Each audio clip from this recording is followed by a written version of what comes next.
আমিনা আমিনা আমিনা তুমি এত ভাগ্যবান, তুমি জানো না তোমার কুড়ে ঘরে থেকে কে আজকে আসছে তুমি জানো না। ও আমিনা তোমার কুড়ে ঘরেতে যিনি আসছেন তিনি হলেন নবীদের সরদার, তিনি হলেন নবীদের সরদার। আমিনা তুমি জানো না তুমি তোমার ঘরে কি আসছে তুমি জানো না। হযরত আমিনা রাদিয়াল্লাহু তাআলা আনহা বর্ণনা করছেন, ও বুবু হালিমা শুনে রেখে দাও, জেনে রেখে দাও, আমাকে এক গ্লাস শরবত দেওয়া হলো, বলো আমাকে এক গ্লাস শরবত দেওয়া হলো, আমিনা তুমি পান করে নাও, তোমার শরীরের যত কষ্ট দূর হয়ে যাবে, তোমার শরীরটা আরামদায়ক হয়ে যাবে। আমি আমিনা শরবতটা পান করে নিলাম, শরবতটা পান করার পরে দেখতে পেলাম আমি আমিনা আমার শরীরটা একটু সুস্থ হয়ে গিয়েছে, আমার শরীরটা আরামদায়ক হয়ে গিয়েছে। ও হালিমা আমার শিশু যে সময় আগমনের সময় আমার শিশু যখন আমার মুহাম্মদ যখন দুনিয়াতে আগমন করেছেন, আমি আমিনা পুরো ঘরটা বড় অন্ধকার, কেউ এখানে আসে না, কেউ এখানে আসে না, আমার পুরো ঘরটা আলোয় আলোকিত হয়ে গিয়েছে। এ নওজোয়ান যুবকেরা, এ আমার সোনার মানিকেরা, এ আমার মুরব্বিয়ানেরা, হযরত আমিনা বর্ণনা করছেন আমার পুরো ঘরটা আলোয় আলোকিত হয়ে গিয়েছে। ওই আলোতে আমি আমিনা বিছানায় শুয়ে শুয়ে শাম আর সিরিয়া দেখতে পাই। জোরে বলুন না সুবহানাল্লাহ, আরো জোরে বলুন সুবহানাল্লাহ। হযরত আমিনা বর্ণনা করছেন, ও বুবু হালিমা আমি দেখতে পাই আমার ঘরটা এত আলোকিত হয়ে গিয়েছে, গোটা মক্কা নগরীটা দেখা যায়, গোটা মক্কা নগরীটা দেখা যায়। হালিমা আমার সন্তান কিন্তু মক্কার অন্য কোন সন্তানের মতন না, আমার সন্তান মক্কার অন্য কোন সন্তানের মতন না। তাহলে আমরা যারা এখানে বসে আছি আমাদের চিন্তা করতে হবে কি নবী উম্মত আমরা হয়েছি, কি নবী উম্মত আমরা হতে পেরেছি। আমাদের ভাগ্য ভালো, আমাদের ভাগ্য ভালো যে আল্লাহ পাক আমাদেরকে শেষ নবীর উম্মত করে পাঠিয়েছেন। কি অফার দিয়েছেন নবীজি, কি অফার আমাদের দিয়েছেন নবীজি, আমাদের জন্য অফার দিয়েছেন, নবীজি আমাদের জন্য ওফাত দিয়েছেন, পুরস্কার দিয়েছেন। হাদিস মোবারকের ভিতরে আল্লাহর নবী জানিয়েছেন একদিন ফজরের নামাজের পরে সাহাবীদেরকে লক্ষ্য করে বললেন, মান তামাসসাকা বিসুন্নতি ইনদা ফাসাদি ফালাহু আজরুম মিয়াতি শাহীদিন ওয়া মা সাবারা। আমি রাসূলুল্লাহ হাবিবুল্লাহ, আমি রাসূলুল্লাহ হাবিবুল্লাহ, আমি জানিয়ে দিলাম আমার উম্মতদের ভিতরে এমন একটা সময় আসবে, আমার উম্মতদের ভিতরে এমন একটা সময় আসবে আমি নবী আমাকে ভুলে যাবে, আমি নবী আমার সুন্নাত জিন্দেগির ভিতরে থাকবে না, আমি নবী আমার সম্মান তাদের ভিতরে থাকবে না, তারা কোথায় কোথায় বিক্রি হয়ে যাবে, তারা সব কিছু বিক্রি করে দেবে। ওই সময়ে যদি আমি রাসূলুল্লাহ হাবিবুল্লাহ জানিয়ে দিলাম, আমি হাবিবুল্লাহ জানিয়ে দিলাম, ওই কঠিন সময়ে যদি আমার কোন উম্মতি যদি আমার একখানা সুন্নাত যদি জিন্দেগির ভিতরে আদায় করতে পারে, আমি রাসূলুল্লাহ জানিয়ে দিলাম 100 শহীদের মর্যাদা তার আমলনামায় লিখে দেওয়া হবে, তার আমলনামায় 100 শহীদের মর্যাদা লিখে দেওয়া হবে। আমরা এত অফার পাচ্ছি বাবা, এত অফার পাচ্ছি, ভাইরা যারা বসে আছেন আমাদের প্রত্যেকেরই আল্লাহ নবী অফার দিয়েছেন, আল্লাহ অফার দিয়েছেন। যদি বলেন কেন, আল্লাহ পাক অফার দিয়েছেন, আল্লাহ বলিয়েছেন, আল্লাহ জানিয়ে দিয়েছেন মান কানা লিল্লাহি কানাল্লাহু লাহু। আল্লাহ জানিয়েছেন ও আমার বান্দা বান্দিরা তোমাদেরকে আমি বড় ভালো ভালোবাসি, তোমাদেরকে আমি বড় মহব্বত করি, তোমাদেরকে আমি বড় প্যার করি। তোমরা যদি আমি আল্লাহর হয়ে যাও, আমি আল্লাহ তোমাদের হয়ে যাই। জোরে বলুন না সুবহানাল্লাহ। তাহলে আল্লাহ আমাদের কত ভালোবাসেছেন বুঝতে পেরেছেন? আল্লাহ কত ভালোবাসেন আর নবী কত আমাদের ভালোবাসেন। কিন্তু নবীর শেষ নবীর উম্মত হয়েছি, নবীকে সঠিকভাবে ভালোবাসতে পারি না। এ নওজোয়ান যুবকেরা, এ আমার মুরব্বিয়ানেরা, হালিমাতুস সাদিয়া রাদিয়াল্লাহু তাআলা আনহাকে বলা হচ্ছে, বুবুজান বুবুজান, আমার সন্তানকে তোমার কাছে দিয়ে দিলাম, আমার সন্তানকে তোমার কাছে দিয়ে দিলাম, তুমি ভালো করে যত্ন করে মানুষ করবে, কোনো যেন কষ্ট দিও না, কোনো যেন ব্যথা দিও না। কিতাবের ভিতরে এসেছে এ কথা যখন বিশ্বনবীর আগমনের কথা আব্দুল মুত্তালিবকে যখন দেওয়া হয়, আব্দুল মুত্তালিব আমিনার কুড়ে ঘরেতে আসতে শুরু করলেন। কুড়ে ঘরের সামনে যেই না আমিনার কুড়ে ঘরেতে ঢুকবেন, গাইবি থেকে আওয়াজ হলো, আব্দুল মুত্তালিব ঢুকবে না, ঢুকবে না, ঢুকবে না, ঢুকবে না, তোমার ঢোকার সময় হয়নি, তোমার জন্য এখন কোনো অনুমতি হয়নি। এখন তো আমার নবীকে দেখছেন, ফারিস্তারা দেখছেন, এখন যে ফারিস্তাদের লাইন পড়েছে, ফারিস্তারা যতক্ষণ পর্যন্ত না দেখবে ততক্ষণ তোমার দেখার অর্ডার হবে না, ততক্ষণ তোমার দেখার অর্ডার হবে না। গায়বে আওয়াজ পেয়ে আব্দুল মুত্তালিব দাঁড়িয়ে গেলেন, থমকে গেলেন। আব্দুল মুত্তালিব থমকে গেলেন। আব্দুল মুত্তালিব কিছুক্ষণ পরে যখন অনুমতি পেলেন, ভেতরে ঢুকলেন। কিতাবের ভিতরে এসেছে, ভেতরে ঢুকে আব্দুল মুত্তালিব অবাক হয়ে গেলেন। আব্দুল মুত্তালিব অবাক হয়ে গেলেন। আমিনার কুড়ে ঘরে যখন ঢুকলেন আব্দুল মুত্তালিব, আব্দুল মুত্তালিব ঢুকে দেখলেন আমিনার কুড়ে ঘরটা এত জ্যোতির্ময় আলো হয়ে গিয়েছে। আব্দুল মুত্তালিব বর্ণনা করেছেন, আমি ওই আলোতে শাম আর সিরিয়া দেখতে পাচ্ছিলাম। জোরে বলুন না সুবহানাল্লাহ। আব্দুল মুত্তালিব বললেন, আমি ওই আলোতে শাম আর সিরিয়া দেখছিলাম। আল্লাহর प्यारा हबीब एलो दुनियाय और तमाम जहान जहान सलाम जानाय। अल्लाहर प्यारा हबीब एलो दुनियाय और तमाम जहान जहान सलाम जानाय। फरिश्ता जिब्रील अमीन, फरिश्ता जिब्रील अमीन बोले रब्बुल आलमीन, फरिश्ता जिब्रील अमीन बोले रब्बुल आलमीन।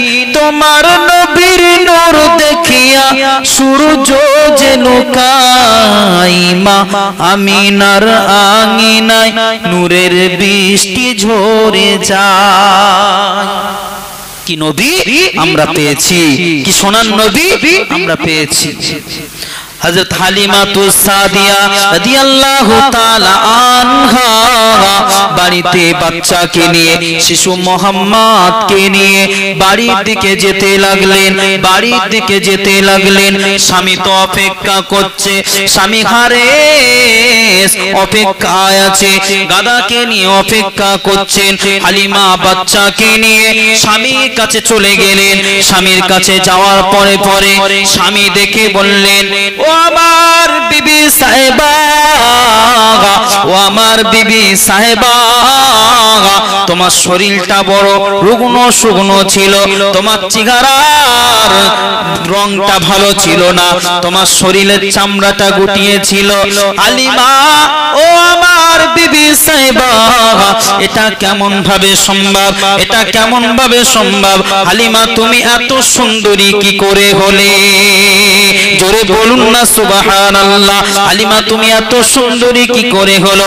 হযরতে হালিমাতুস সাদিয়া রাদিয়াল্লাহু তাআলা আনহা বর্ণনা করছেন, স্বামী গো, ও আমার প্রাণের স্বামী, শুনে রেখে দাও, এটা আমি হালিমা, আমার জন্য কিছু হয়নি, আমার কোলে যে বাচ্চা আছে এই বাচ্চার বরকতে, এই বাচ্চার বরকতে।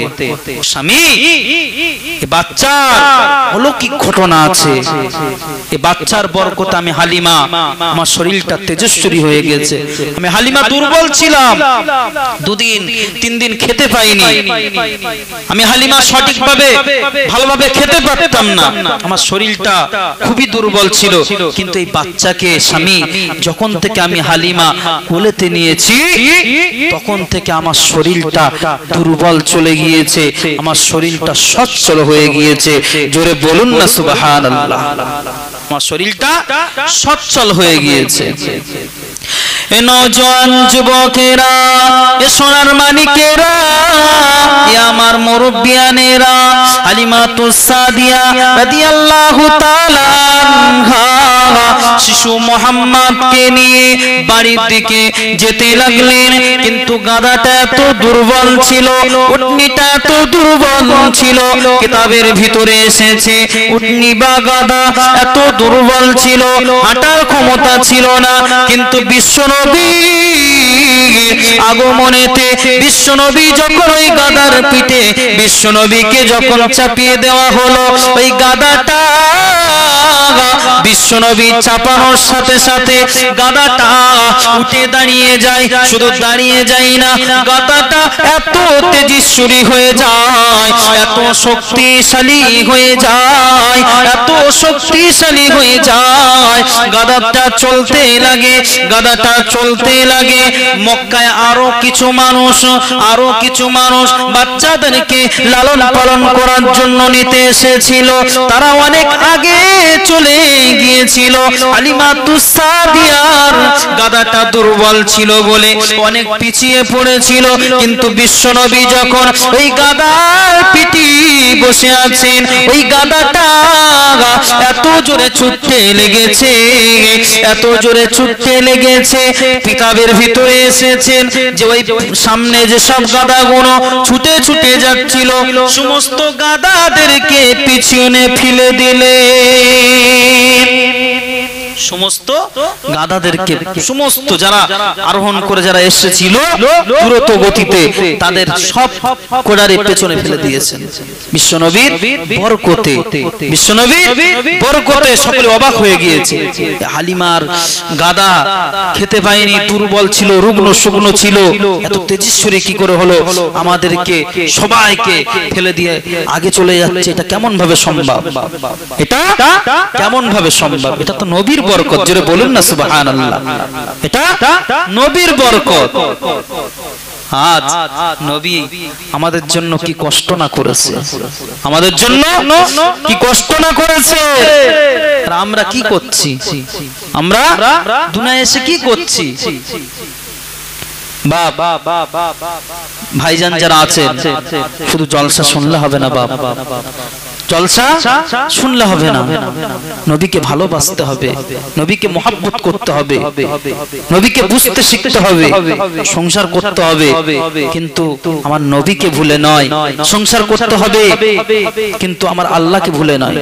যে আল্লাহ আমাদেরকে দুনিয়ায় পাঠিয়েছেন, সে আল্লাহকে যদি ভুলে যায় তাহলে কিন্তু আমরা কাল কিয়ামতের ময়দানে আল্লাহ পাকের সামনে দাঁড়াতে পারবো না।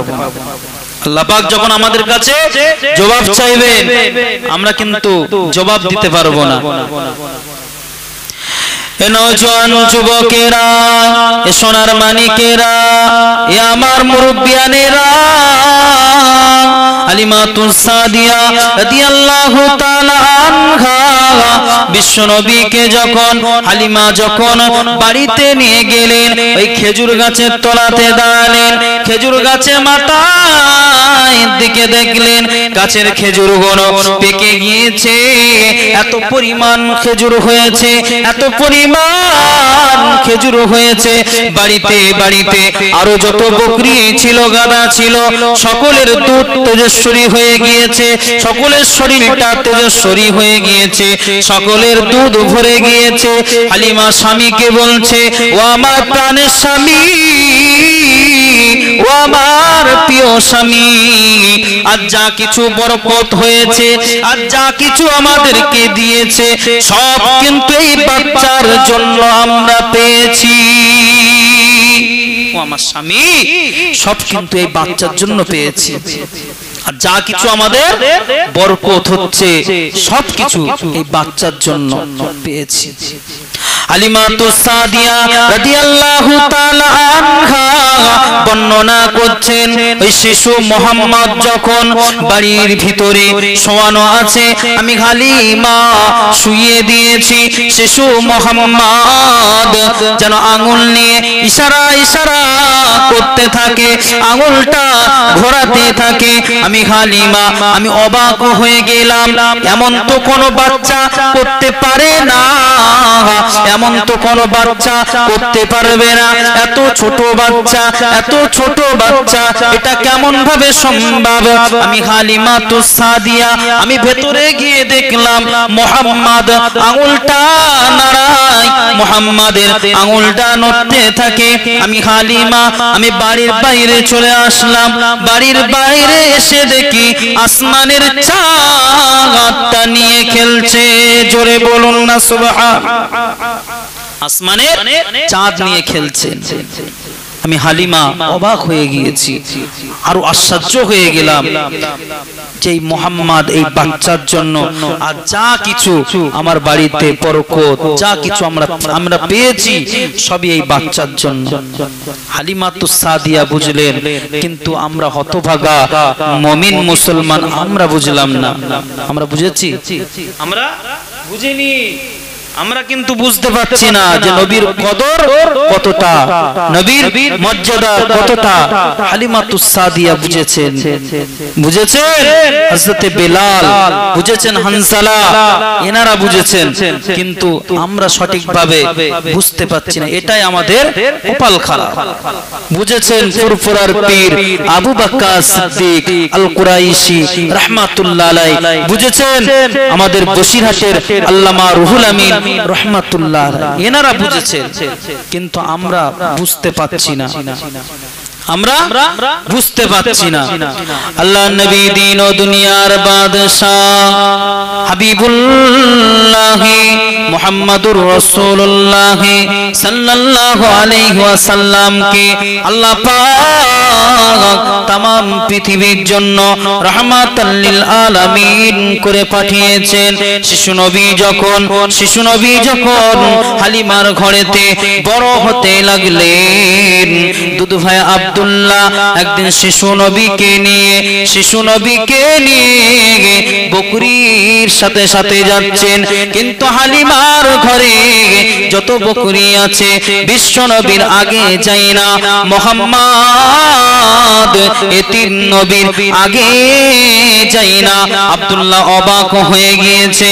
হালিমাতুস সাদিয়া বর্ণনা করছেন, আমি অবাক হয়ে গেলাম, আমার শিশু মুহাম্মদ, আমার বাচ্চা মুহাম্মদ ছাগলের সামনে বকরির সামনে যায়, বকরির পিছনে যখন হাঁটে বকরি আর সামনে যায় না, বকরির পিছনে যখন থাকে বকরি আর সামনে চলে না।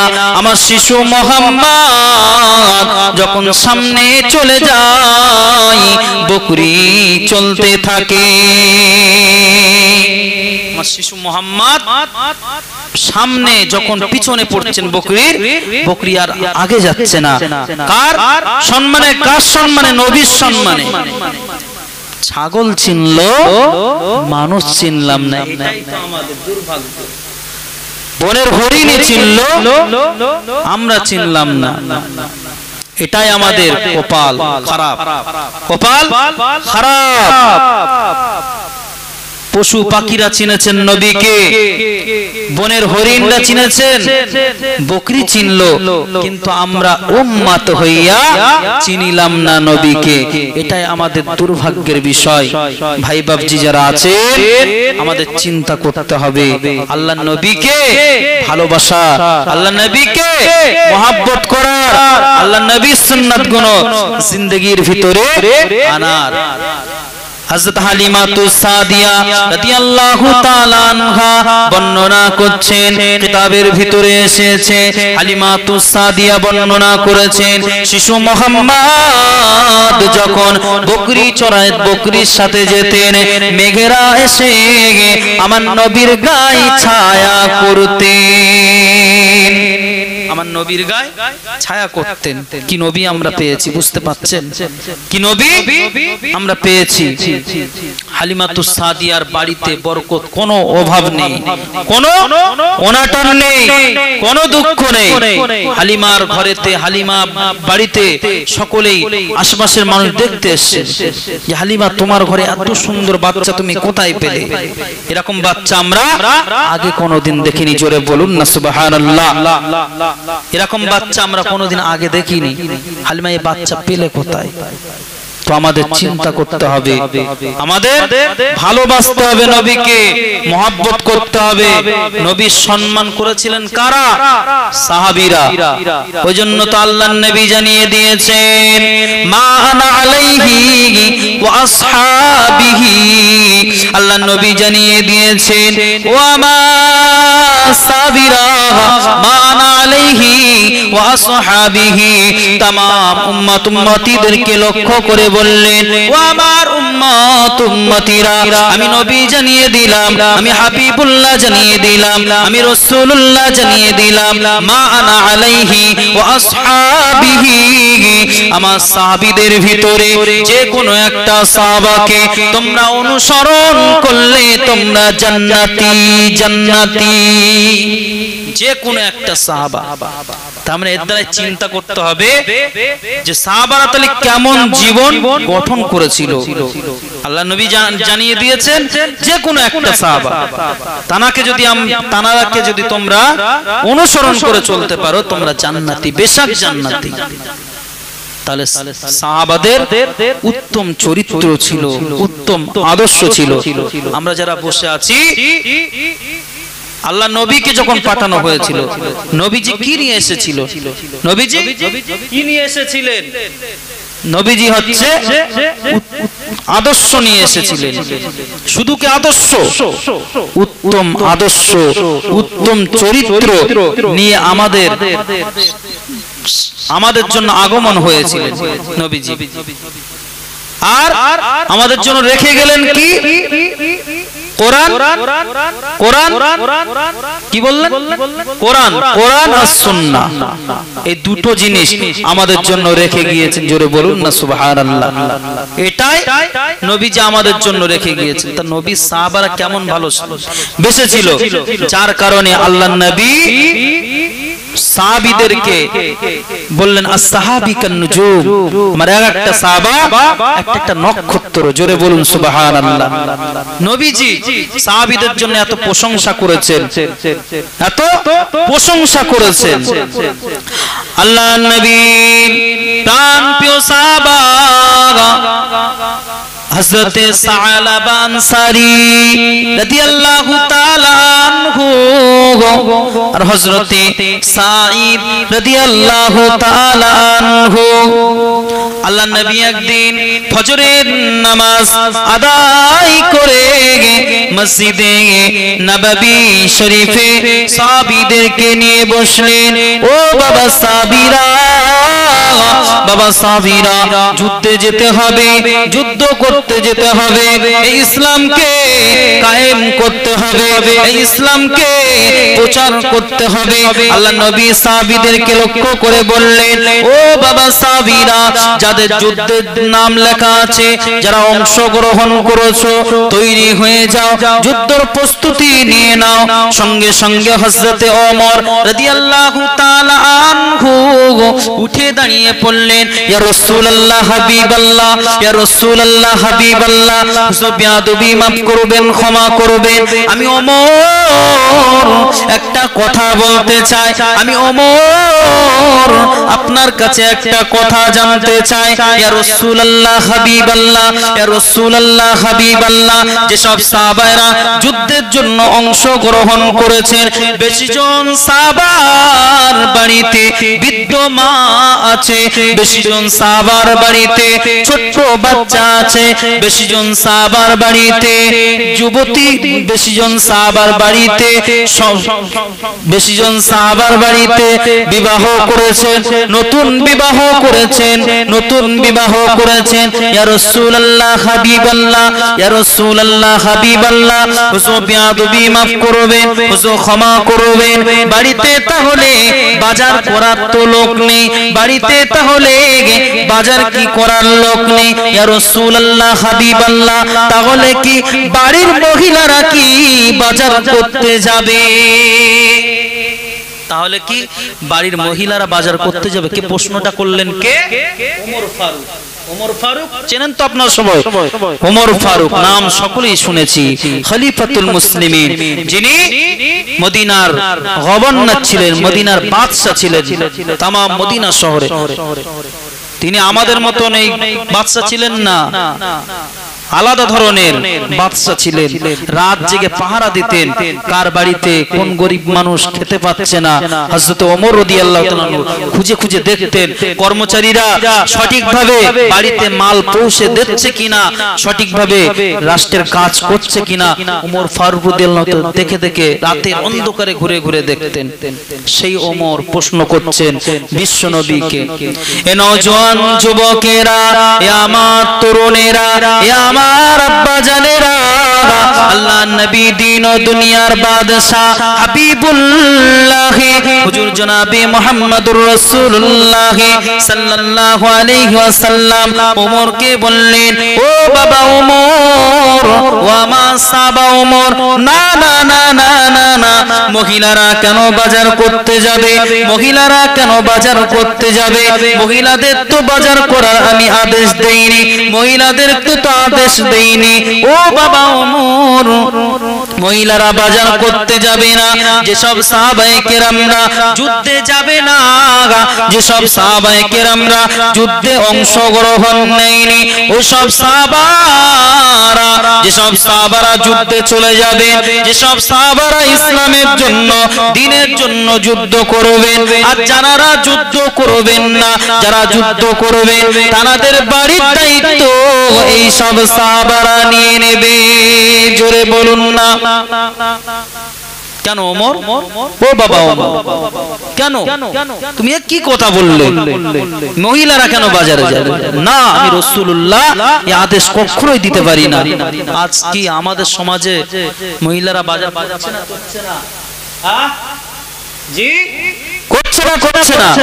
মহিলারা বাজার করতে যাচ্ছে, জলসা হচ্ছে, মাহফিল হচ্ছে, ওয়াজ হচ্ছে। সন্ধ্যাবেলাতে শালিকে নিয়ে দুলো ভাই ফুচকা খেতে যায়। যুবক ছেলেরা টিটকিরি মারতে থাকে, শালিকে নিয়ে টিটকিরি মারতে থাকে। ঘরের বউরা, ঘরের ভাবিরা ফুচকা খেতে যায়, কিন্তু আল্লাহর নবী আদেশ দিলেন না মহিলারা বাজার কেন করবে। যেসব সাহাবায়ে কেরামরা যুদ্ধ করবে না, ওই সব সাহাবারা তাদের বাড়ির বাজার সদাই করে দেবে। রাসূল নিষেধ করেছেন বাজার মহিলাদের করার জন্য নিষেধ করেছেন। বাবজি কেউ রাগ করবেন না, আমি কাউকে কষ্ট দেওয়ার জন্য কিন্তু আসিনি, কাউকে কষ্ট দেওয়ার জন্য কিন্তু কথা বলছি না, বাস্তব কথা বলছি। জলসায় যাই দেখতে পাই যে এত পরিমাণ দোকান বসে, মেয়ে ছেলেদের এত বাজে রাস্তায় চলাফেরা, এমনকি বক্তার গাড়ি আসছে, জলসা করতে আসছে, সে বক্তা প্লেস পাচ্ছে না যে রাস্তায় কিভাবে যাব। জলসার যে স্টেজে যাবে সেই স্টেজে প্লেস পাচ্ছে না, যাওয়ার কোন লাইন পাচ্ছে না, চতুর্দিকে সব ঠেসে ধরেছে, রাস্তা ঠেসে ধরেছে। তো এটাই সমাজে চলছে। কিন্তু নবীজি নিষেধ করেছেন যে কখনোই না ওমর, তুমি এই কথা বলতে পারো না, আমি নবীজি কখনোই আদেশ করতে পারি না, আমি নবী কখনোই আদেশ করতে পারি না। আল্লাহ নবী প্রাণ প্রিয় সাহাবা হযরতে সালাবা আনসারী রাদিয়াল্লাহু তাআলা আনহু আল্লাহ নবীর সামনে বসলেন, হযরতে সাঈদ রাদিয়াল্লাহু তাআলা আনহু বসলেন। সালাবা আনসারী বললেন, ইয়া রাসূলুল্লাহ হাবিবাল্লাহ, ইয়া রাসূলুল্লাহ হাবিবাল্লাহ, বেয়াদবি মাফ করবেন, ক্ষমা করবেন, আমি সালাবা যুদ্ধেতে নাম লিখেছি, আমি সালাবা যুদ্ধ করতে চাই, আমি সালাবা শহীদ হতে চাই, ইয়া রাসূলুল্লাহ হাবিবাল্লাহ, ইয়া রাসূলুল্লাহ হাবিবাল্লাহ, আমি সালাবার বাড়িতে বৃদ্ধ মা আছে, ইয়া রাসূলুল্লাহ, আমি সালাবার বাড়িতে বিবি আছে, আমি সালাবার বাড়িতে ছোট বাচ্চা আছে, ইয়া রাসূলুল্লাহ হাবিবাল্লাহ, ইয়া রাসূলুল্লাহ হাবিবাল্লাহ, বেয়াদবি মাফ করবেন, ক্ষমা করবেন, আমি সালাবা যুদ্ধের জন্য যেতে চাই, কিন্তু আমি সালাবা আমার বাড়ির দায়িত্বটা কে নেবে? বিশ্বনবী জানিয়ে দিয়েছেন, ও বাবা সাহাবী, ও বাবা সালাবা, শুনে রেখে দাও, জেনে রেখে দাও, তোমার বাড়ির দায়িত্ব তোমার ভাই সাঈদ নিয়ে নেবে। একটু জোরে বলুন না সুবহানাল্লাহ। ইয়া রাসূলুল্লাহ হাবিবাল্লাহ, ইয়া রাসূলুল্লাহ হাবিবাল্লাহ, হযরতে সাঈদ বললেন, হুজুর বেয়াদবি মাফ করবেন, ক্ষমা করবেন, আমি সাঈদ কি তাহলে যুদ্ধ করতে পারবো না? আমি সাঈদ কি তাহলে শহীদ হতে পারবো না? আমি সাঈদ কি তাহলে শহীদের রক্ত নিয়ে কাল কিয়ামতের ময়দানে রাসূলুল্লাহ হাবিবাল্লাহ, আমি সাঈদ কি যুদ্ধ করতে পারবো না? আমি সাঈদ কি শহীদ হয়ে কাল কিয়ামতের ময়দানে রক্তমাখা অবস্থায় আল্লাহর সামনে কি দাঁড়াতে পারবো না?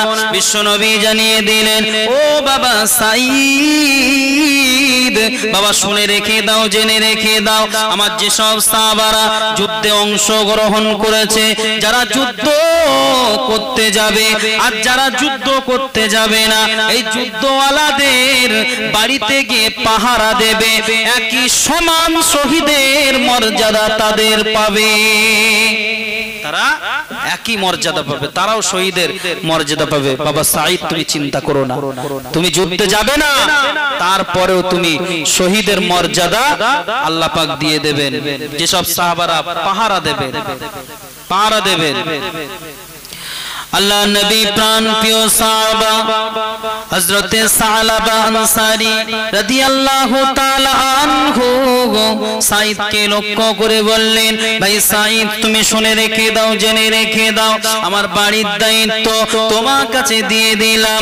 ও ভাই সাঈদ, আমার বাড়িতে বৃদ্ধ মা আছে, আমার বাড়িতে আমার ছোট বাচ্চা আছে, আমার বিবি আছে, সাঈদ তোমাকে আমি আমানত দিয়ে গেলাম, সাঈদ তুমি ভালো করে খেয়াল রাখবে, ভালো করে দেখে রাখবে।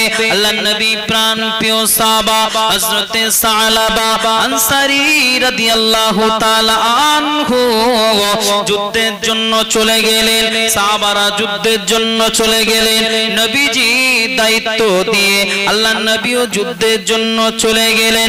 এদিকে হযরতে সাঈদ রাদিয়াল্লাহু তাআলা আনহু বাড়িতে বাজার বাজার বাজার পৌঁছে দেয়, বাজার সদাই করে পৌঁছে দেয়। আল্লাহর নবী প্রাণ প্রিয় সাহাবা সালাবা রাদিয়াল্লাহু তাআলা আনহুর বাড়িতে বাজার সদাই করে দেয়, কিন্তু কোনদিনও হযরতে সাঈদ রাদিয়াল্লাহু তাআলা আনহু সালাবার স্ত্রীর দিকে, সালাবার বিবির চেহারা কোনদিন দেখেননি।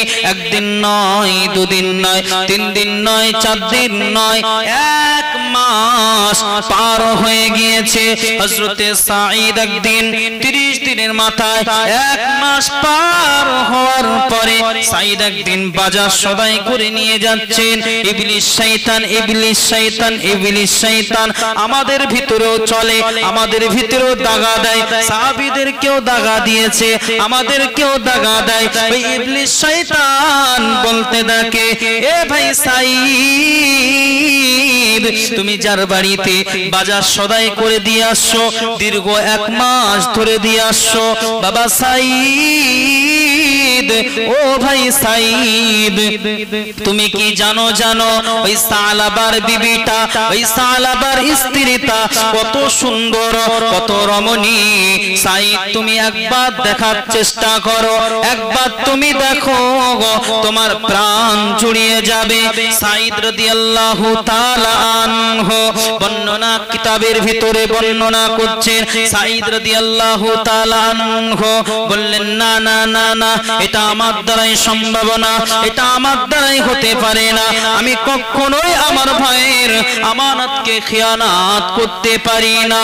একদিন যায়, দুদিন যায়, দুদিনের ভাতে আবার ইবলিস শয়তান দাগা দেয়, ভাই সাঈদ, একবারে তরে হলেও দেখো না সালাবার স্ত্রীটা কত সুন্দর, সালাবার স্ত্রীটা কত রমণী, একবার তুমি দেখো না, দেখো না। 2 বার দাগা দেওয়া হয়ে গেল। 3 বারের মাথায় যখন বললেন, সাঈদ বললেন, ভাই সালাবা, ও আমার ভাই সালাবা, তোমার আমানত আমি রাখতে পারলাম না, তোমার আমানত আমি রাখতে পারলাম না। শয়তান কি জিনিস! সালাবা নবীর সাহাবা, হযরতে সাঈদ প্রাণপ্রিয় সাহাবা, যাতায় সাহাবা না, প্রাণপ্রিয় সাহাবা। সাঈদ রাদিয়াল্লাহু তাআলা আনহু শয়তানের ধোঁকায় পড়ে গেলেন। সালাবাকে লক্ষ্য করে বলছেন, সালাবা, আমি তোমার আমানতটা রাখতে পারলাম না, আমি আমানতকে খিয়ানত করে ফেলবো, আমি আমানতকে খিয়ানত করে ফেলবো। আর সমাজ কোথায়? আমাদের সমাজ কোথায়? হযরতে সাঈদ রাদিয়াল্লাহু তাআলা আনহু, এ যুবক, নওজোয়ান যুবকেরা, এ আমার মুরব্বিয়ারেরা, হযরতে সাঈদ যখন শয়তানের ধোঁকায় পড়ে গেলেন, বাজার সদাইটা সালাবার স্ত্রীর হাতে দেওয়ার সাথে সাথে সালাবার বিবির হাতটা ধরলেন। সালাবার বিবি বললেন, ভাই ভাই ভাই সাঈদ, ও আমার নবী সাহাবা সাঈদ, ছেড়ে দাও, ছেড়ে দাও, ছেড়ে দাও, কাল কিয়ামতের ময়দানে তুমি কিন্তু জবাব দিতে পারবে না।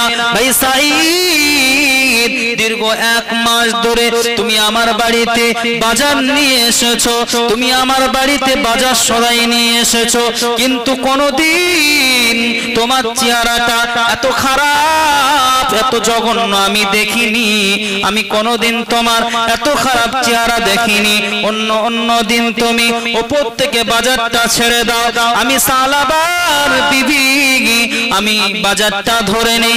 আজকে তুমি আমার হাত ধরলে, তোমার মতলব ভালো না, তোমার মতলব ভালো না, তোমার মতলব ভালো না। ভাই সাঈদ, তুমি কিন্তু কাল কিয়ামতের ময়দানে আল্লাহকে জবাব দিতে পারবে না, আল্লাহকে জবাব দিতে পারবে না। আমি একজন পরপুরুষের স্ত্রী, আমি একজন পরপুরুষের বিবি, তুমি কেমন ভাবে আমার হাতটা ধরলে? কাল কিয়ামতের ময়দানে জবাব দেওয়ার জন্য তৈরি থাকবে। কাল কিয়ামতের ময়দানে জবাব দেওয়ার জন্য তৈরি থাকবে। আর আমাদের বাড়িতে কি হচ্ছে? আমার আপনার বাড়িতে সারা পৃথিবীর দিকে লক্ষ্য করলে দেখা যাবে হাত তো দূরে ধরার কথা, সামান্য হাত ধরার জন্য কাল কিয়ামতের ময়দানে বলেছেন, সাঈদ, তোমাকে কিয়ামতের ময়দানে কিন্তু জবাব দিতে হবে। আজ আমার আপনার ঘরের মা ও বোনেরা কি করছে? আমাদের কাঁদতে হবে। সময় আছে বাপ, সময় আছে, জি, সময় এখনো ফুরিয়ে যায়নি, সময় আমাদের আছে। গিয়া ওয়াক্ত ফির হাত আতা নাহি, যে সময়টা চলে যাবে এই সময় কিন্তু আর ফিরে আসবে না। যত সময় আমাদের জন্য আছে আমাদের চিন্তা করতে হবে যে সঠিক রাস্তায় আমাদের পরিবারকেও চালাতে হবে। আমি নামাজি হলাম, আমি হজ করে আসলাম, কাবা ঘরে গিয়ে নামাজ আদায় করলাম, মদিনার নববীতে নামাজ আদায় করলাম, বাড়িতে এসে বড় জুব্বা গায়ে দিলাম, মসজিদে গিয়ে আল্লাহ আল্লাহ আল্লাহ আল্লাহ জিকির জিকির জিকির আর ফিকির করতে লাগলাম। আমার বাড়ির মহিলারা পর্দা করে না, আমার জিকির আল্লাহ বলছে তোর জিকিরও চলবে না, তো জিকিরও চলবে না। হাজি সাহেব সেজে গেলাম, মৌলভী সাহেব সেজে গেলাম, নামাজি সেজে গেলাম, বাড়িতে পর্দা নেই, বাড়ির লোকজন ভালো চলে না। আল্লাহ পাক জানিয়েছেন তুই ভালো চললে হবে না, তুই একা বাঁচবি এটা তো কখনোই সম্ভব না, তোকে বাঁচতে হবে, তোর আহাল বর্গকে বাঁচাতে হবে। শুধু আমরা বেঁচে গেলে হবে? আমাদের যারা আত্মীয় স্বজন আছে, আমাদের পাড়া প্রতিবেশী আছে, তাদেরকে তো বাঁচাতে হবে, তাদেরকে জান্নাতে নিয়ে যাওয়ার জন্য তো আমাদের চেষ্টা করতে হবে ভাই, তাদেরকে জান্নাতে নিয়ে যাওয়ার জন্য চেষ্টা করতে হবে। এ নওজোয়ান যুবকেরা, সোনার মানিকেরা, এ আমার মুরব্বিয়ানেরা, এ আমার আব্বা জানেরা, হযরতে সাঈদ রাদিয়াল্লাহু তাআলা আনহু হাতটা ছেড়ে দিলেন, দৌড় দিলেন, মদিনার উঁচু পাহাড়ে চলে গেলেন সাঈদ। সাঈদ গিয়ে কান্না করে পাহাড়ে গড়াগড়ি গড়াগড়ি দেয় আর আল্লাহকে বলে, ও রব্বুল আলামিন, আল্লাহ তাআলা আমি সাঈদকে মাফ করে দিন, আমি সাঈদকে ক্ষমা করে দিন। রব্বুল আলামিন, আল্লাহ আমি নবীর সামনে কেমন ভাবে যাব, আমি সাঈদ মুখ দেখাতে পারবো না, বিশ্ব নবীর দরবারে যেতে পারবো না। রব্বুল আলামিন, আল্লাহ কাল কিয়ামতের ময়দানে আমি জবাব দিতে পারবো না। আল্লাহ নবী এমনি সময় যুদ্ধ শেষ হয়ে গেল, মদিনাতে চলে আসলেন, মসজিদে নববী শরীফে সাহাবীদেরকে বললেন, ও বাবা সাহাবীরা, ও বাবা সাহাবীরা, বাড়িতে যাও বাড়িতে যাও বাড়িতে যাও। সকল সাহাবারা যুদ্ধ করে বাড়িতে ফিরে গেলেন। সালাবা রাদিয়াল্লাহু তাআলা আনহু বাড়িতে চলে গেলেন, বাড়িতে গিয়ে আসসালামু আলাইকা, আসসালামু আলাইকুম, আসসালামু আলাইকুম। তো আমার বিবি সাহেবা, ঘরের দরজাটা খানি খুলে দাও, আমি সালাবা বাড়িতে চলে এসেছি। আমরা বাড়ি গিয়ে সালাম নেই? জি, আমরা বাড়ি গিয়ে সালাম নেই না, আমরা সালাম নেই না, আমরা গিয়ে ঝগড়া করি, কইরে ভাত কইরে লিয়াই তাড়াতাড়ি, এখন এত দেরি হচ্ছে কেন? এক গ্লাস পানি ঢালার মতন ক্ষমতা নেই, সবকিছু বলে দিতে হবে, এই কথা আমরা বলতে থাকি, বউদেরকে হুকুম করতে থাকি, বিবিদেরকে আদেশ করতে থাকি। একটু নিজে কষ্ট করে তো আমরা নিতে পারি। নবীজি নিয়েছেন, নবীজি বিবিদেরকে আদর করতেন, সম্মান করতেন, ভালোবাসতেন। আমরা পারি? আমরা পারি? জি, আমরা পারি না, সঠিকভাবে আমরা পারি না। এটা আমাদের ব্যর্থতা, এটা আমাদের ব্যর্থতা। ওয়াজ শুনছি কিন্তু ভালো হচ্ছি না, ওয়াজ শুনছি নামাজি হচ্ছি না, ওয়াজ শুনছি আব্বা মাকে ভাত দিচ্ছি না, ওয়াজ শুনছি ভাই ভাইয়ের ঝগড়া বন্ধ হচ্ছে না, ওয়াজ শুনছি কিন্তু ভাই ভাইয়ের ঝগড়া বন্ধ হচ্ছে না। তো আমাদের ওয়াজ শুনতে হবে, আবার বুঝতে হবে। সালাবা বাড়িতে গেলেন, বিবি ভয়ে কাঁপছেন, থরথর থরথর করে কাঁপছেন। সালাবা বলল, বিবি, ও আমার বিবি সাহেবা, তোমার কি কোনো শরীর খারাপ হয়েছে? তোমার কি শরীরে জুত নেই? সালাবার বিবি বললেন, না আমার স্বামী, প্রাণের প্রিয় স্বামী, আমার শরীরে কোনো অসুখ নেই। তুমি যাকে দায়িত্ব দিয়েছিলে হযরতে সাঈদকে, সেই সাঈদ আমার হাত ধরেছে, সেই সাঈদ আমার সাথে খারাপ ব্যবহার করেছে। এ কথা সালাবা আনসারী রাদিয়াল্লাহু তাআলা আনহু নবীর দরবারে গিয়ে বললেন। বিশ্বনবী বিশ্বাস করলেন না। বিশ্বনবী বললেন, না না না না না, আমার সাঈদ এমন করতে পারে না, আমার সাঈদ এমন করতে পারে না, আমার সাঈদ আমানতকে খিয়ানাত করতে পারে না। ও বাবা সাহাবীরা, যাও যাও যাও, চলে যাও, আমার সাঈদকে খুঁজে আনো। কোথায় আমার সাঈদ আছে? কোথায় আমার সাঈদ আছে? সাঈদকে গিয়ে খুঁজে আনো। যাও সাহাবারা, যাও। একদল সাহাবা চলে গেল সাঈদকে খুঁজতে। মদিনার অলি গলি সব কিছু খুঁজে বেড়াচ্ছে, কোথাও সাঈদকে পাওয়া যাচ্ছে না। সাঈদ তো মদিনার অলিগলিতে নেই, সাঈদ তো পাহাড়ের উপরে ইবাদতে মগ্ন হয়ে গিয়েছে। জোরে বলুন না সুবহানাল্লাহ। ইবাদতে মগ্ন হয়ে গিয়েছে, আল্লাহর কাছে তওবা করছেন, তওবা করছেন।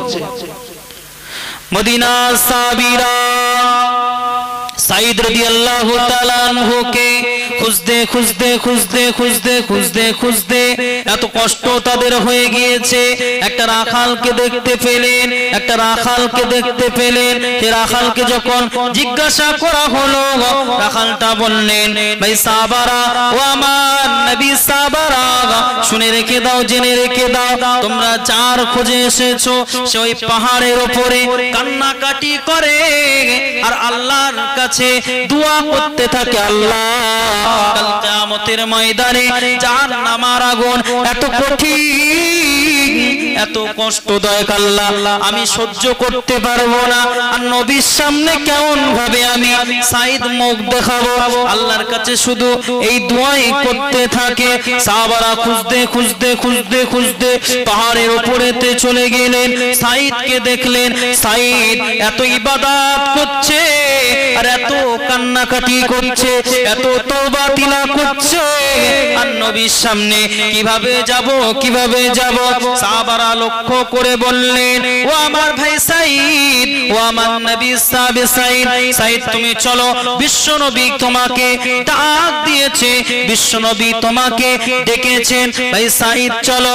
হযরতে সাঈদ রাদিয়াল্লাহু তাআলা আনহু জানিয়ে দিলেন, আমি যদি নবীর দরবারে আমাকে যেতে হয়, আমি সাঈদ সত্যি দোষী, আমি বীর পুরুষের মতন যেতে চাই না, আমি বীর পুরুষের মতন যেতে চাই না, আমি সত্যি দোষী। কিন্তু নবী তো অর্ডার দেয়নি যে হযরতে সাঈদকে ধরে নিয়ে আসার জন্য, যদি না আসতে যায় জোর জবরদস্তি ধরে নিয়ে আসার জন্য এই অর্ডার দেন। কিন্তু নবীজি বলেছেন, খবরদার, অবশ্যই সাঈদকে খুঁজে আনো, অবশ্যই সাঈদকে খুঁজে আনো। এ নওজোয়ান যুবকেরা, সোনার মানিকেরা, মা পদ্মার শিয়ামা বোনেরা, আল্লাহ নবী সাহাবী হযরতে সাঈদ রাদিয়াল্লাহু তাআলা আনহু সাহাবীদেরকে লক্ষ্য করে বললেন, ও ভাই আমার সাহাবীরা, ও ভাই নবীর সাহাবীরা, শুনে রেখে দাও, জেনে রেখে দাও, আমি সাঈদ নবীর দরবারে যেতে পারি। আমি সাঈদের কোমরে একটা রশি বাঁধা হোক, আমি সাঈদের পায়ে একটা রশি বাঁধা হোক, সেই রশিটা তোমাদের ঘোড়ার লাগামের সাথে রশিটা বেঁধে দাও। আমি মদিনার মরুভূমিতে আমি সাঈদকে টেনে নিয়ে চলো, টেনে নিয়ে চলো। সাহাবীরা রাজি হয় না, সাহাবীরা রাজি হয় না। এদিকে সাহাবীরাও চিন্তা করলেন, নবী তো নিয়ে যেতে বলেছেন, এ তো সহজেই যাবে না, তাহলে আমরা এইভাবেই নিয়ে যাই।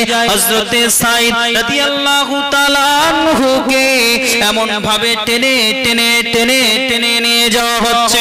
কিতাব কিতাবের ভিতরে এসেছে সাঈদ রাদিয়াল্লাহু তাআলা আনহুর শরীরে চামড়াগুলো উঠে যায়, শরীরটা ফেটে যায়, শরীরটা ফেটে যায়। সর্বপ্রথম দেখা হলো হযরত ওমর ফারুক রাদিয়াল্লাহু তাআলা আনহুর সাথে দেখা হলো। হযরত ওমর যখন জানতে পারলেন সাঈদ এই দোষটা করেছেন, ওমর ফারুক বললেন, সাঈদ যাও, বেরিয়ে যাও, বেরিয়ে যাও, আমার দরবারে তোমার কোনো ঠাঁই নাই। আলীর দরবারে গেলেন, হযরত আবু বকরের কাছে গেলেন, একে একে একে একে সকলেই বের করে দিলেন। বিশ্বনবীর দরবারে যখন নিয়ে যাওয়া হলো সাঈদকে, সাঈদকে দেখে বিশ্বনবী বলল, ও বাবা সাঈদ, তোমাকে যে দায়িত্ব দেওয়া হয়েছিল, তোমাকে যে আমানত দিয়েছিলাম, তুমি কি আমানতের খেয়ানত করেছো বাবা? সাঈদ বলল, ইয়া রাসূলুল্লাহ হাবিবাল্লাহ, ইয়া রাসূলুল্লাহ হাবিবাল্লাহ, বেয়াদবি মাফ করবেন, ক্ষমা করবেন, আমি সাঈদ, আমি আপনার আমানত রাখতে পারিনি, আমি সাঈদ আপনার আমানতকে আমি খিয়ানত করে ফেলেছি।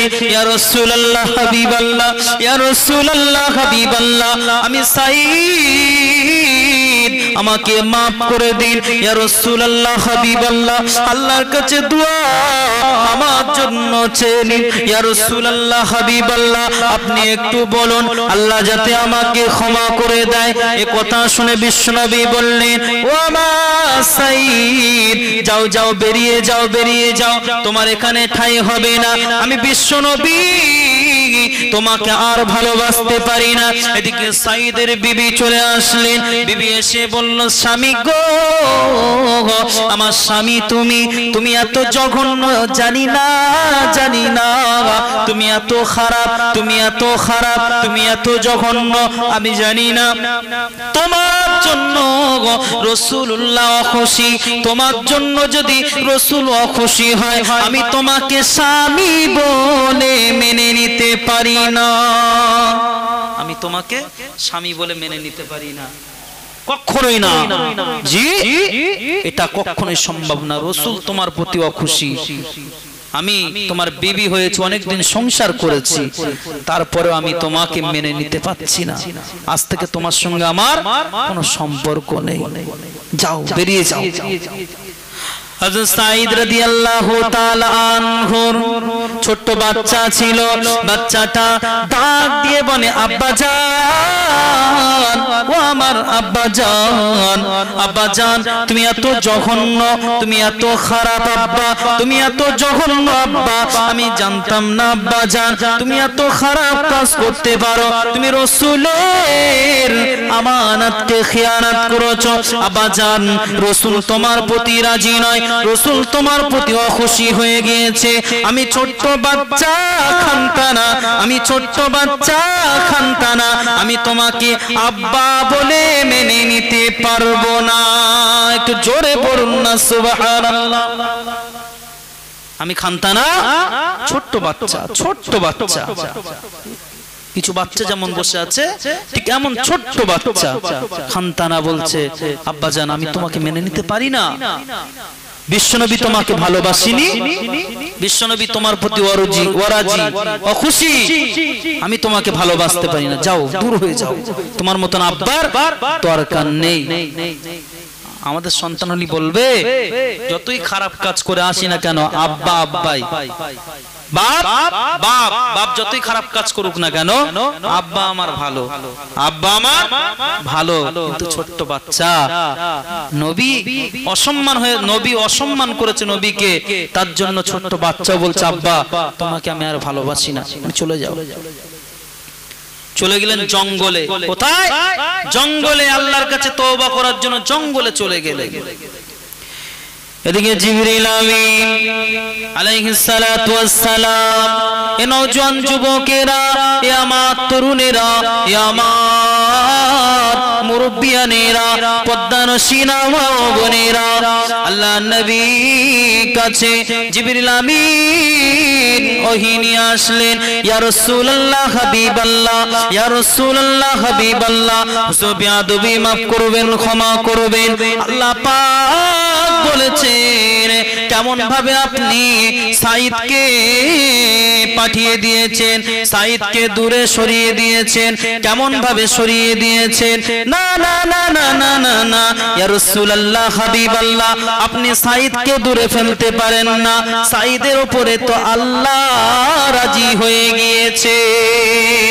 একটু জোরে বলুন না সুবহানাল্লাহ। সাঈদের উপরে আল্লাহ রাজি হয়ে গিয়েছে। ইয়া রাসূলুল্লাহ আপনি কেমন ভাবে সাঈদকে তাড়িয়ে দিতে পারলেন? আল্লাহ নবী দিন ও দুনিয়ার বাদশা হাবিবুল্লাহ মুহাম্মদুর রাসূলুল্লাহ সাল্লাল্লাহু আলাইহি ওয়াসাল্লাম সাহাবীদেরকে আদেশ দিলেন, ও বাবা সাহাবীরা চলে যাও চলে যাও চলে যাও, আমার সাঈদকে খুঁজে আনো, আমার সাঈদকে ডেকে আনো। সাহাবারা খুঁজতে শুরু করলেন, জঙ্গলে গিয়ে সাঈদকে পেয়ে গেলেন। সাঈদকে যখন পেলেন, সাঈদ এত রুগ্ন শুকনো হয়ে গিয়েছে, এত শরীরটা খারাপ হয়ে গিয়েছে, এত কান্না কান্না করে, এত কান্না করে, আল্লাহর কাছে রোনাজারি করে, রব্বুল আলামিন আল্লাহ আমি সাঈদ বড় গুনাহ করে ফেলেছি, আমি সাঈদ বড় ভুল করে ফেলেছি আল্লাহ। এই রোনাজারি করতে থাকে। সাঈদকে ডাকা হলো, ও ভাই সাঈদ, নবী তোমাকে ডেকেছে। সাঈদ রাদিয়াল্লাহু তাআলা আনহুকে মসজিদে নববীতে আনা হলো। সময়টা চলছিল ফজরের সময়। আল্লাহর নবী সেদিনকে নামাজেতে দ্বিতীয় রাকাতে সূরা তাকাসুর পড়ছিলেন, সূরা তাকাসুর পড়ছিলেন। সাঈদের আগমনে আল্লাহর রাসূল সাল্লাল্লাহু আলাইহি ওয়াসাল্লাম বুঝতে পারলেন, নামাজ পড়াতে পড়াতে একটি আওয়াজ হয়ে উঠল। আল্লাহর রাসূল নবীজি আমার সালামটা ফিরিয়ে সাহাবীদেরকে লক্ষ্য করে বললেন, ও বাবা সাহাবীরা, ও বাবা সাহাবীরা, কি আওয়াজ হলো, কি আওয়াজ হলো? বিশ্বনবীকে জানিয়ে দিলেন, ইয়া রাসূলুল্লাহ হাবিবাল্লাহ, ইয়া রাসূলুল্লাহ হাবিবাল্লাহ, রাসূল বিয়াদবি মাফ করবেন, ক্ষমা করবেন, যে সাঈদকে আপনি ডেকেছেন সেই সাঈদ রাদিয়াল্লাহু তাআলা আনহু এই মাত্র ইন্তেকাল হয়ে গিয়েছেন। বিশ্বনবী অবাক হয়ে গেলেন, দিনের নবী অবাক হয়ে গেলেন। সাহাবীকে লক্ষ্য করে, সাঈদকে লক্ষ্য করে বলতে লাগলেন, ও আমার প্রিয় সাঈদ, ও বাবা সাঈদ, আমি রাসূলুল্লাহ তোমার প্রতি খুশি হয়েছিলাম, কিন্তু আমার আল্লাহ যে তোমার প্রতি খুশি হয়ে গিয়েছে।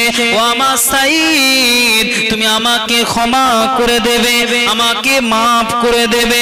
আমি রাসূলুল্লাহ, আমি হাবিবুল্লাহ বুঝতে পারিনি। এদিকে সাঈদের বিবি চলে আসলো। বিবি এসে বলল, ও আমার স্বামী, যখন তুমি খারাপ কাজ করেছিলে তোমাকে আমি তাড়িয়ে দিয়েছিলাম, আজ তুমি ভালো কাজ করেছো, আল্লাহ তোমার দোয়া কবুল করেছে, আজ নবীজি তোমাকে ভালোবেসেছে, আজ তোমার সাথে আমি কথা বলতে পারলাম না। ও আমার স্বামী, আমি কথা বলতে পারলাম না, যাও যাও চলে যাও জান্নাতে, তোমার সাথে আমার দেখা হবে। ছোট্ট বাচ্চা খানতানা এসে বলল, আব্বু জান, ও আমার আব্বু জান, আব্বু জান, ও আমার আব্বু জান, যখন তুমি খারাপ কাজ করেছিলে আমি তোমাকে দূর করে তাড়িয়ে দিয়েছিলাম, আজ নবীজি তোমার উপরে রাজি, আমি তোমার জন্য আজ ব্যাকুল হয়ে গিয়েছি, আমি তোমার পাগল হয়ে গিয়েছি। আব্বা আব্বা আব্বা আব্বা করে কাঁদতে শুরু করলেন। বিশ্বনবী ছোট্ট বাচ্চা খানতানাকে বললেন, ও খানতানা, শোনো শোনো শোনো, তোমার আব্বা জান দুনিয়া থেকে বিদায় নিয়েছে, কিন্তু আজ রাসূলুল্লাহ আমি তোমার আব্বা হয়ে থাকতে চাই। একটু জোরে বলুন না সুবহানাল্লাহ। খানতানা কিতাবের ভিতরে এসেছেন, খানতানা বর্ণনা, খানতানা বলেছেন রাসূলুল্লাহ হাবিবুল্লাহ আমার আব্বা হবে, রাসূলুল্লাহ হাবিবুল্লাহ